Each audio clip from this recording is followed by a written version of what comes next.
Assalamualaikum warahmatullahi wabarakatuh. Halo semuanya, sebelum itu izinkan saya memperkenalkan diri. Nama saya Asrina Azahra dari kelas 12 MIPA 3, nomor urut absen ketiga. Nah, jadi di sini saya akan menjelaskan terkait mekanisme debit dan kredit. Ngomong-ngomong seperti apa sih mekanisme debit dan kredit itu? Maka dari itu boleh disimak videonya ya.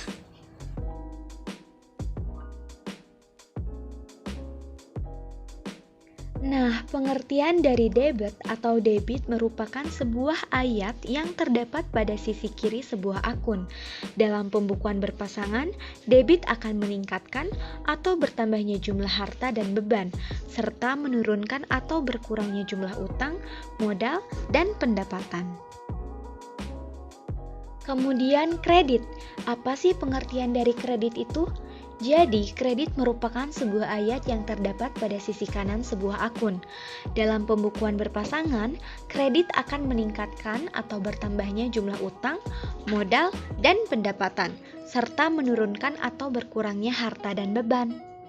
Maka dari itu dapat kita simpulkan bahwa mekanisme debit dan kredit adalah aturan debit dan kredit dengan menganalisis transaksi yang berkaitan dengan akun mana yang masuk dalam debit dan akun mana yang masuk pada kredit dengan berpegangan dengan prinsip persamaan akuntansi. Nah teman-teman, seperti yang kita tahu bahwa debit dan kredit itu sangatlah berpengaruh dalam penyusunan laporan keuangan. Nah teman-teman, dalam mekanisme debit dan kredit juga terdapat nama-nama akun yang saling berpengaruh terhadap debit dan kredit yang mana diantaranya adalah ada harta, utang, modal, pendapatan, dan beban. Namun, tahukah kalian ketentuan akun-akun yang di debit dan kredit itu apa saja? Nah, maka dari itu, bagi kalian yang belum tahu, yuk bahas bersama.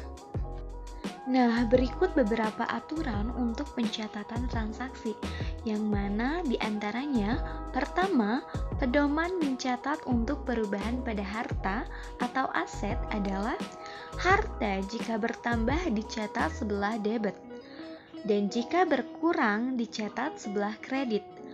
Kemudian kedua, pedoman mencatat untuk perubahan hutang adalah hutang jika bertambah dicatat sebelah kredit, jika berkurang dicatat sebelah debit. Lalu ketiga, pedoman mencatat untuk perubahan modal adalah modal jika bertambah dicatat sebelah kredit, jika berkurang dicatat sebelah debit.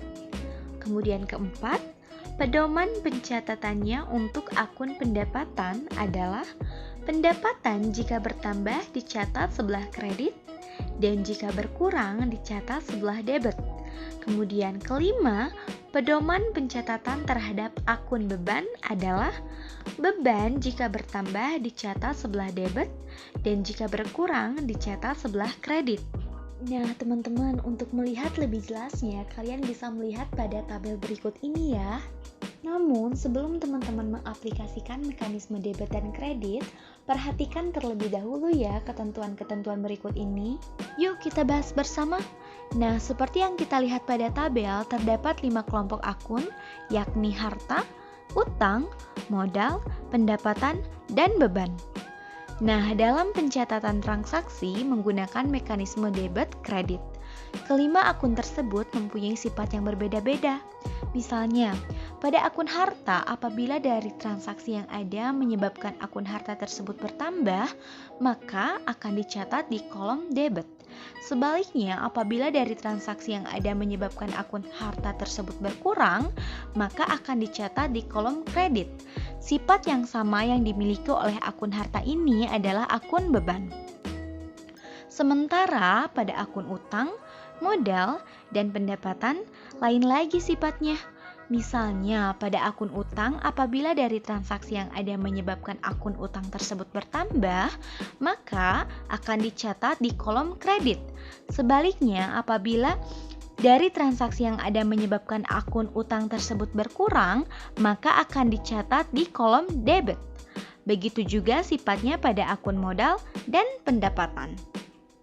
Lalu kemudian, seperti yang kita lihat pada tabel, terdapat saldo normal atau biasa juga disebut dengan posisi normal. Nah, posisi normal ini pada setiap akun itu adalah posisi ketika akun itu bertambah. Nah, jika teman-teman masih belum mengerti, maksudnya itu seperti ini teman-teman.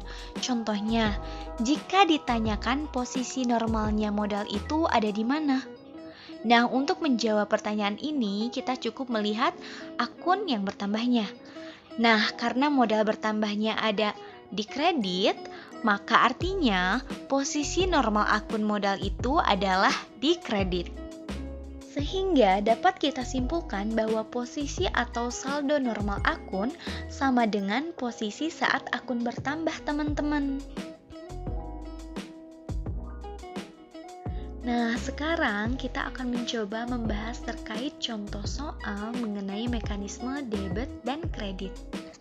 Baik, contoh soal nomor 1, diterima pendapatan jasa dari pelanggan sebesar Rp500.000. Nah, untuk menjawab soal ini, kita dapat melihat bahwa transaksi ini melibatkan dua akun, yaitu kas dan pendapatan. Sehingga kas bertambah di sebelah debit dan pendapatan bertambah di sebelah kredit dengan masing-masing sebesar Rp500.000. Untuk lebih jelasnya, kalian dapat melihat pada tabel yang tertera di layar ya. Lalu contoh soal nomor 2, dibayar rekening listrik, telepon, dan air sebesar Rp750.000. Untuk menjawab soal ini, kita dapat melihat bahwa transaksi ini melibatkan dua akun, yaitu kas dan biaya. Sehingga kas berkurang di sebelah kredit dan biaya bertambah di sebelah debit dengan masing-masing sebesar Rp750.000. Untuk lebih jelasnya, kalian dapat melihat pada tabel yang tertera di layar ya. Nah, gimana nih teman-teman?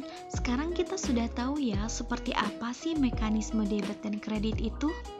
Semoga penjelasan yang telah Asrina sampaikan dapat membantu teman-teman yang ingin mengetahui terkait mekanisme debit dan kredit itu seperti apa. Nah, teman-teman, mungkin itu saja yang bisa Asrina sampaikan. Mohon maaf atas segala kekurangannya, semoga bermanfaat. Sekian dari saya, wassalamualaikum warahmatullahi wabarakatuh.